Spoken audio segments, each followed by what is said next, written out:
Welcome. Baruch atah Adonai Eloheinu melech haolam asher kitshanu b'mitzvotav v'tzivanu la'asok b'divrei Torah. Amen. Amen. And we're going to be back in the Sedra of the week. And here we are. So there is a little bit of, I have some housekeeping, as it were, maybe not really housekeeping. So there was a word that I did not recognize the last time we did this Sedra together. And so I went back and looked it up, and now I know what it means. And of course, it was totally in the context of the whole Sedra. So let me find it if I may. Let's see. Nope, that looks okay. Let me see if it's one above here. Yes, there it is. This was the word I could not recognize, I believe, right? And it's pisyon. And that's because it talks elsewhere about the plague spreading.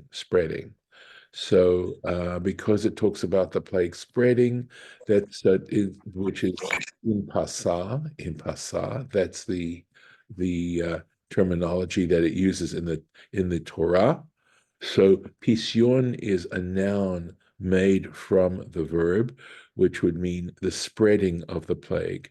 And spreading is one of the characteristics, right, by which the diagnosis is determined as to whether or not it spreads. And pisyon is the word. That's the word right there. So let's get back into where we left off. And what we're talking about right now is what happens once the diagnosis is made. Here we are. Okay. So we were talking about how he had to warn people that he was impure so that people would not come in contact with him, certainly not physical contact with him. He had to put a mask over his mouth. And again, by way of identifying himself, it's possible that it was also to prevent any spittle coming out of his mouth accidentally and possibly landing on something. I haven't read that somewhere. This is something that it would just appear to as a possibility. So going on though, Kol Yemei Asher Hanega Bo Yitma, as for all the days which the plague is upon him, he shall be impure. Tamehu, indeed, he is in a state of impurity. Badad yeshev, he shall remain alone. He shall sit, literally, it means he should sit alone by himself. Michutz lamachaneh, outside of the encampment, Moshavo shall be his location, the place where he dwells, his dwelling. So let's take a look at the Rashi. So, Badad Yeshev, he shall live in a solitary state. Shelo yu sha'art me'im yoshvim imo, that he shouldn't be dwelling with other impure people. In other words, the idea of a leper colony, right? A lazaretto, I guess it's sometimes referred to, isn't what's being said here. So he has to essentially live in a solitary state. Va'amru rabotenu, and our sages said, our rabbi said, Ma nishtane misha'at tmeim. Why is he treated differently from other impure individuals? Because in no other case is there a requirement that the impure person have to be isolated, live in isolation. So why? Leishev Badad, why does he have to dwell in isolation? And the answer is, Ho'il, since, V'hu hivdil b'lashon hara, because he created a separation through the use of his evil speech, Bein ish leishto, between a man and his wife, uvein ish lere'ehu, and between a person and their friend, afhu yibadel, I believe, is how we would translate that. He himself now has to sit in a solitary state.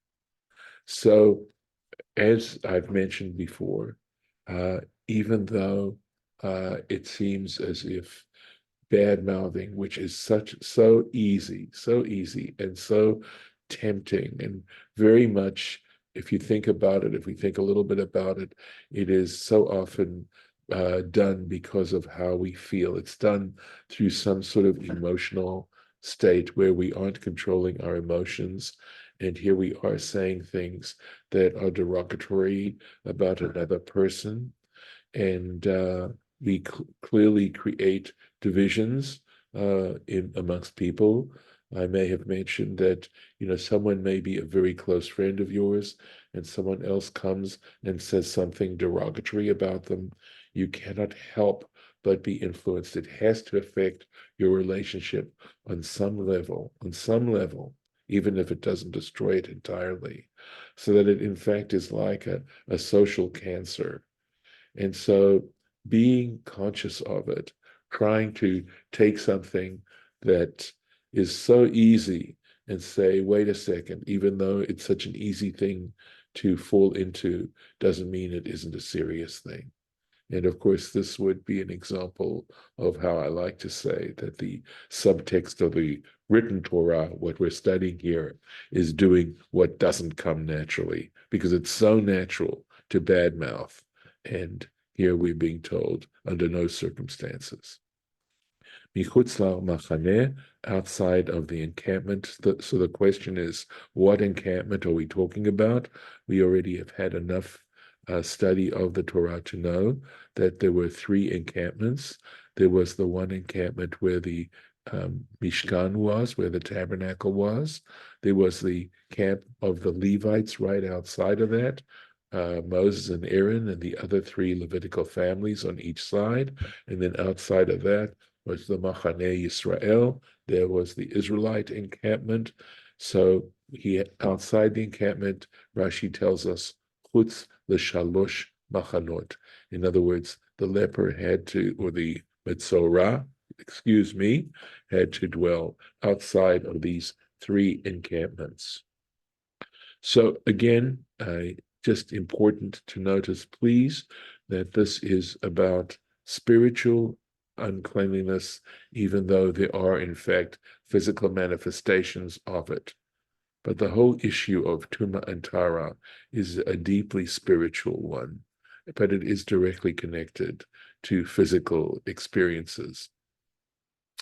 So now we're on to, this is an indication of a new paragraph. And so now we are going to talk about the Metzorah, the Tzara'at of clothing. So the habeged, right? And the clothing. Ki yevo negatzara, in the case where it has this plague of Tzara'at. Beveged semer, whether the clothing is made out of wool, semer is wool, or beveged pishtim, or a clothing that is made out of flax. So, in other words, it has to be have to have either flax or wool in this clothing. Right now, it would appear that we're talking about a wool cloth or linen cloth, or clothing that's made out of it. But obviously, we have other kinds of fibers as well. For example, even back then, there was probably silk, but that is not what we're talking about here. So my suspicion is that this is strictly about these particular clothing, and we'll see, right? We'll see. O vishti, whether it is in the warp, or the erev, or in the woof, and this has to do with a woven piece of cloth and how it is woven on the loom. So the cloth, that the threads that are vertical, or should I say, that are coming towards one, and where you use the loom to lift those threads, and then you pass another thread underneath what is called the shed when these alternate threads are raised. That's what we're talking about here. Whether they're the length pieces or the cross pieces, could be in either of those. The fishtim vilatzamer, for linen or for wool, or. And now we have it can be in the either one of those threads, either the lengthwise or the crosswise, or the which is in skin, right, hide, or bechol melechet or any kind of worked hide. Rashi will explain, right? The pishtim v'latzemer, right? For linen or for wool, shel pishtim or shel tzemer, whether it is made out of fabricated from linen or from tzemer. When it says ula pishtim v'latzemer, it literally means and linen and wool, and he explains that it doesn't mean it's a combination of wool and linen, which by the way is forbidden. What he's explaining here is the grammar, and he's simply saying that here it means either one or the other, ova or in a skin, right, a hide. Ze or shelon esa bo melacha. This is untreated hide, a hide that hasn't been treated further. Or bechol melechet or, and this is we're talking about here about a hide shenesa bo melacha, in which work has been done. So in other words, it's been finished, it's been made into an item of clothing, something like that, right? So like a sandal or a shoe. Um, the the other point, I believe, is that where we sometimes talk about combinations of thread. So, for example, let's say it's silk and wool, or silk and linen, some combination like that. I think that the law still applies. This particular law still applies in that particular case, if I'm not mistaken. So. V'haya hanega yirakrak o adam dam. And the appearance of this particular affliction is either deep green or deep red. And Rashi explains, because this term yirakrak could, sometimes it would mean greenish color, right?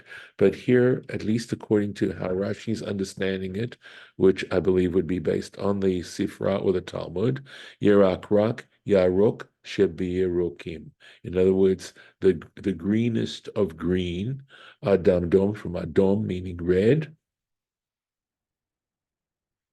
Adom Sheba Adumim. So in other words, the reddest of reds.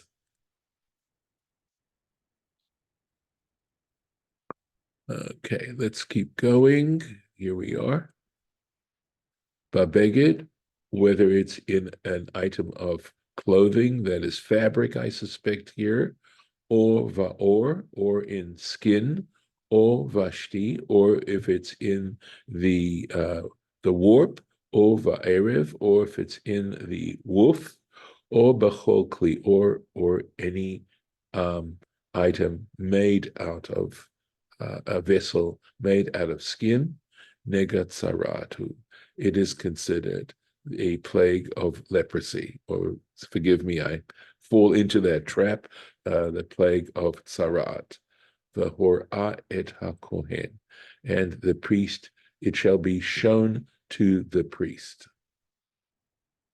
Let's keep going to V'ra'ah ha-kohen et hanaga, and the priest shall see the affliction. V'hiskir et hanega shivat yamim, and he shall isolate, right, the affliction for 7 days. This plague for 7 days.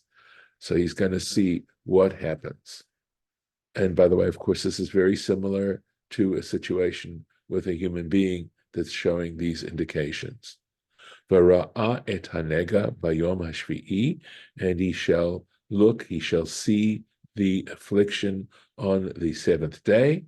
Ki fasa hanega, there's that word pasa, right? That if the affliction has spread, babeged, in the clothing, the item of clothing or the cloth, or bishti, or in the warp, or va'erev, or in the woof, or va'or, or in the skin, the chol asher ye'aseh ha'or, right? Or anything which is made out of skin, the melacha, right? Anything that is fabricated from a hide, Tzara'at mam'eret hanega. This is a malignant Tzara'at. This affliction is a malignant Tzara'at tamehu, that item of clothing, etc., or yeah, is considered tameh, is considered impure. Rashi on the Tzara'at mam'eret, because this word mam'eret isn't a common word. So he says this word mam'eret is lashon silun mam'ir. He finds this word mam'eret from Ezekiel chapter 28, where it talks about a briar that is a pricking briar, right? In other words, it's constantly scratching you. And here is a French word which I do not recognize, although it looks almost like pointed or something like that. And stechen means sticking, right? Sticking, belaz, and that's of course in Yiddish. Umidrasho. So there's a midrash over this, a metaphoric interpretation, right? Let's take a look at it. Tain bo me'era. In other words, you should give it a curse. You should consider it a curse.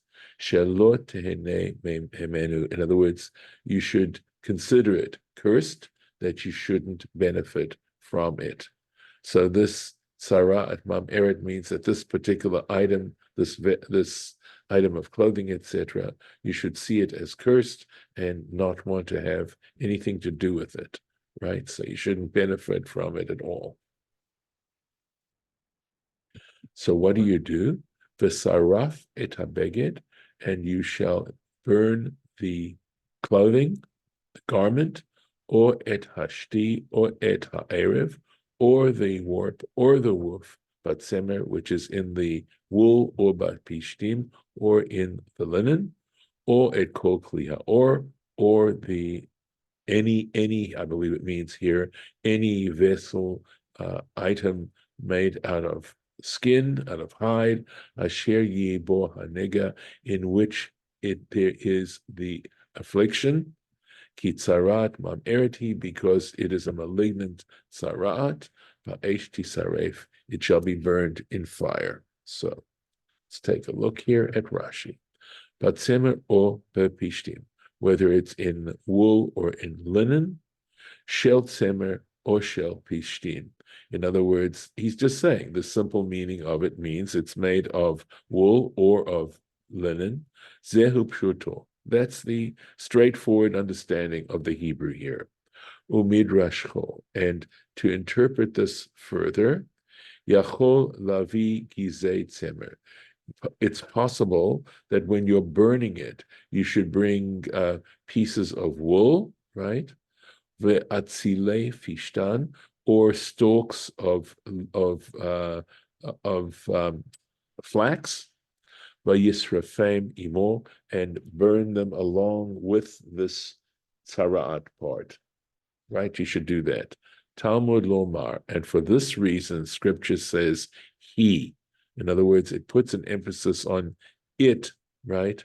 Ba'esh tisaref. It should be burned in fire. Einat tzricha davar. This has to probably be acher. It doesn't require anything else, ima, with it.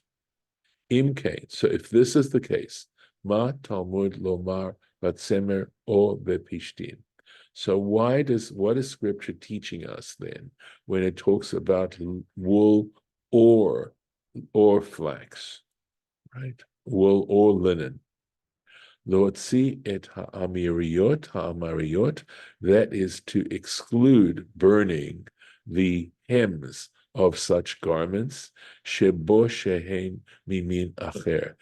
Sorry, et ha'amiriot shebo. In other words, it's to exclude the hems of these particular items, shehem mimin acher, if they're made out of a different type of fabric.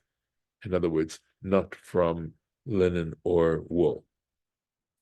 Amiriot, he says, explains the word Amiriot, Lashon Safa. So he says that it has the meaning of a lip, Kamo Imra. So it's possible that that's the Aramaic word that means a lip, a hem. Okay. Betziva HaKohen v'chibso. Sorry, got it. Let's go back. I left out some verses. Okay. So, right. So it says, or pishtim. Remember? See that it says or. Yes, David. So why would you exclude the hem? I mean, the hem is going to be as cursed as the rest of the garment, right? So that I don't know. I'm missing something. Okay. So, Really no, missing okay. something. It's okay. So the point that Rashi made was if the hem is made out of a different fabric, in other words, if the hem is made out of silk, or if it's not made of the same fabric, it's not made out of wool or linen, where the tzara'at is spreading.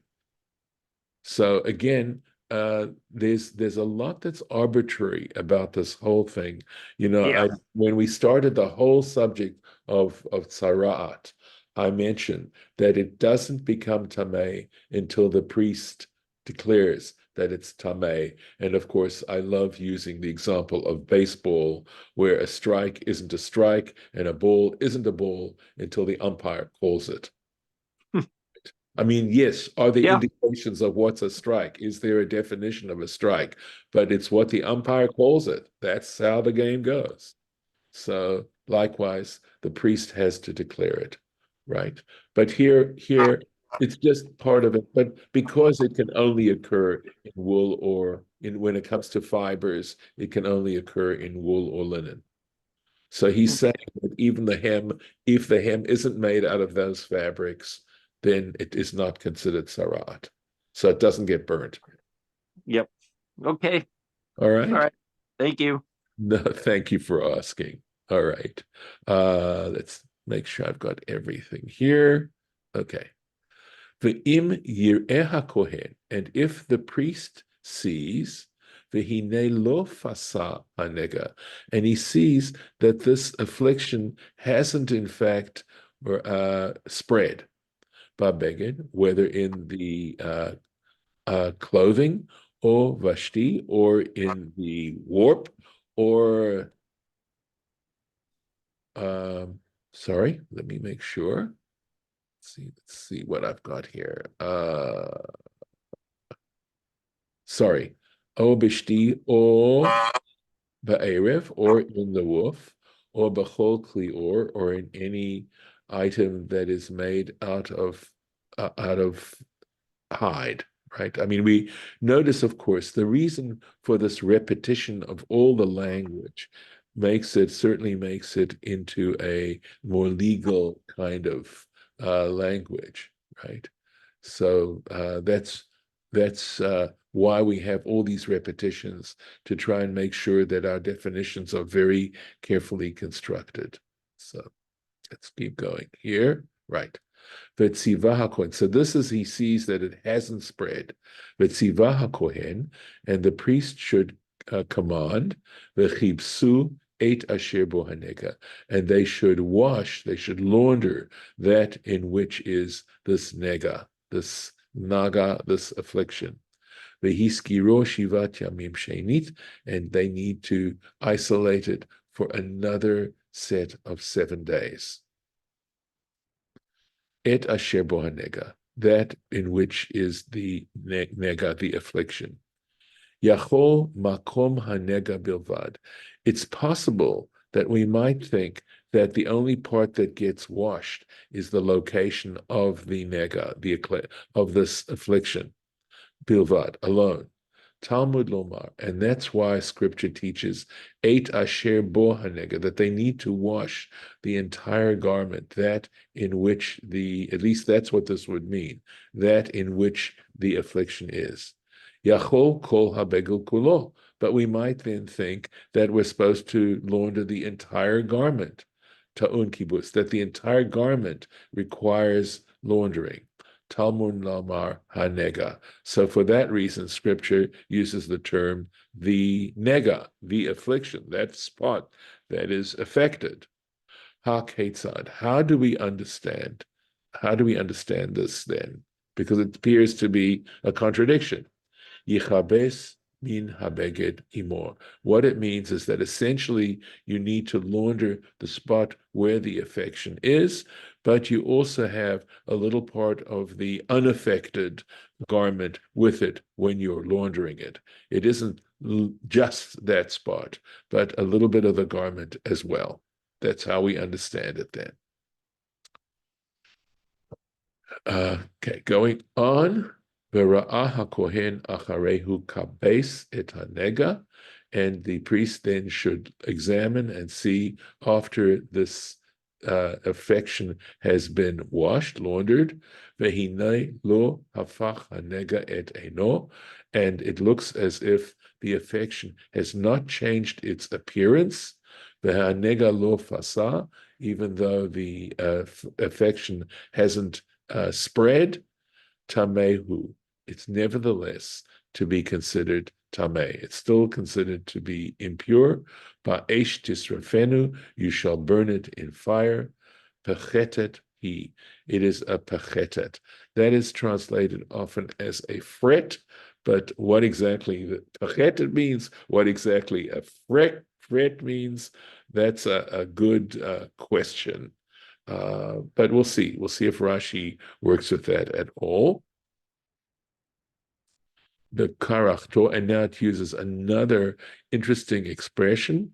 Remember, we had this word where we were talking about a leprosy on the head, and the karachat was the rear part of the skull, or begabachto, and the gabachat was the front part of the head. So it uses this term as well, and Rashi is going to explain why it's using these particular words when it's not talking about a person's head or the hair on their head, which is what we're usually talking about when we talk about kereach or karachat or kabachat. Why it's talking about that in the context of a garment, right? So let's take a look here. So here we go. Achare hu kabes, right? Let's take a look. Hu kabes. So this form of the word is lashon he asot, after it is done, right? So that's the form. In other words, after it has been washed. So lo hafacha neget eno, the affection has not changed its appearance. Lo hukha mimar ito. Specifically, it doesn't look any paler than it was before it was washed.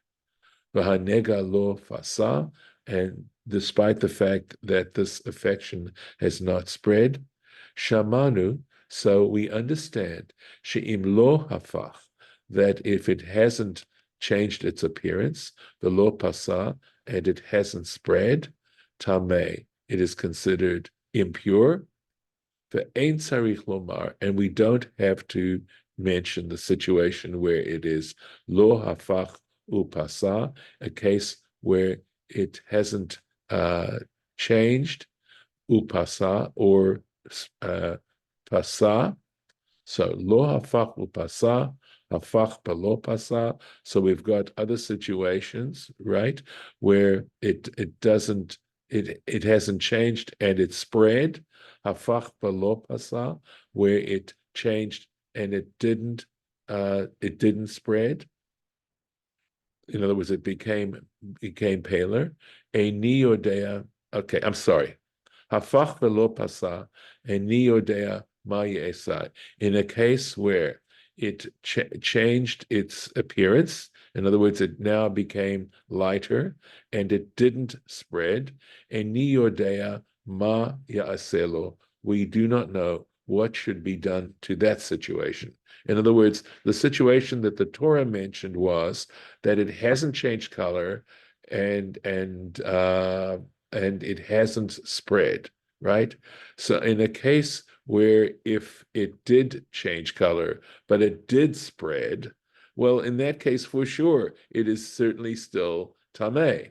But what in a case where it didn't, it changed color, in other words, it is paler, and it didn't spread? What's the situation there? What do we do? Talmud Lomar, in that case, Scripture teaches vehiskir et hanega, right? In that case, you have to isolate the affliction or the affection. Mikol makom, nevertheless, divrei Rabbi Yehuda. That is Rabbi Yehuda's opinion. V'chachamim omrim, however, the sages say, etc. In other words, we can assume that the sages say that in that case, I'm going to guess it's pure. Rashi doesn't tell us. Kedeita, as is found, the Tzara'at Kohanim is the Sifra. Okay? Veramazti hakan, okay? And it is alluded to, right? It's suggested here, Le'shev hamishka hamikra al ofanav, right? So he's saying, and I alluded to it here in order to set the scripture up, the verses up in their proper way. And I'm going to stop here for now, and we'll continue, God willing, tomorrow in this place.